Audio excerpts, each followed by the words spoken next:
Hi guys, back again for another lesson. As you can tell, it is still April Fool's and I have changed my hair.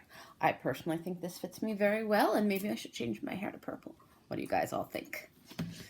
All right, moving on. Today we're going to go over reading comprehension to answer questions. So that means you have specific questions on a paragraph or a few short samples of work. So how do we read to answer questions? Well, I find that the easiest thing to do, especially when you're doing tests and things along that line, is to go to the questions first. That way you know what information you're looking for, and you can reread each time if you need to. So, answer each question. Sam looked at a poster on the library wall. True or false? So let's read. After school, Sam looked at a poster on the library wall. Does it match? It does, so that is true. And you can underline everything you find so you know that you found the right information.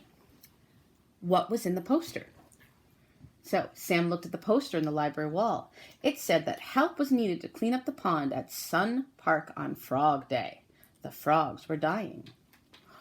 So what was the poster? It was a help needed sign. Help was needed to clean up the pond at Sun Park on Frog Day. The frogs were dying. So you can make it shorter than what you actually writing, but if you would rather, you can write out the whole thing. It said help was needed to clean up the pond at Sun Park on Frog Day. The frogs were dying. But I wrote it was a help needed sign because it was a sign or poster and about needing help. What did Mr. Johnson give to them? So let's read on. Sam wrote down the telephone number from the poster. The next day, Sam told his teacher in class about the poster and the frogs. On Saturday, Mrs. Webb and the children went to Sun Park. Mr. Johnson met them by the pond. He gave out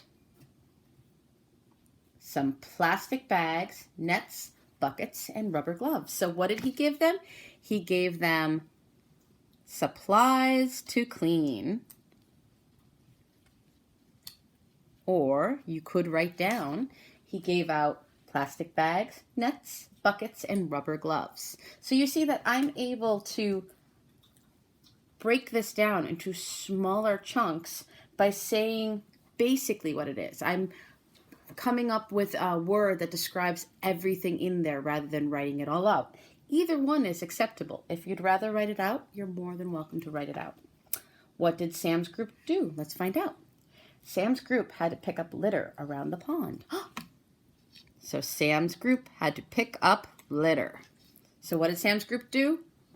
Pick up litter. Okay? What was in the plastic bag? Was it fish, tadpoles, or turtles? Let's find out.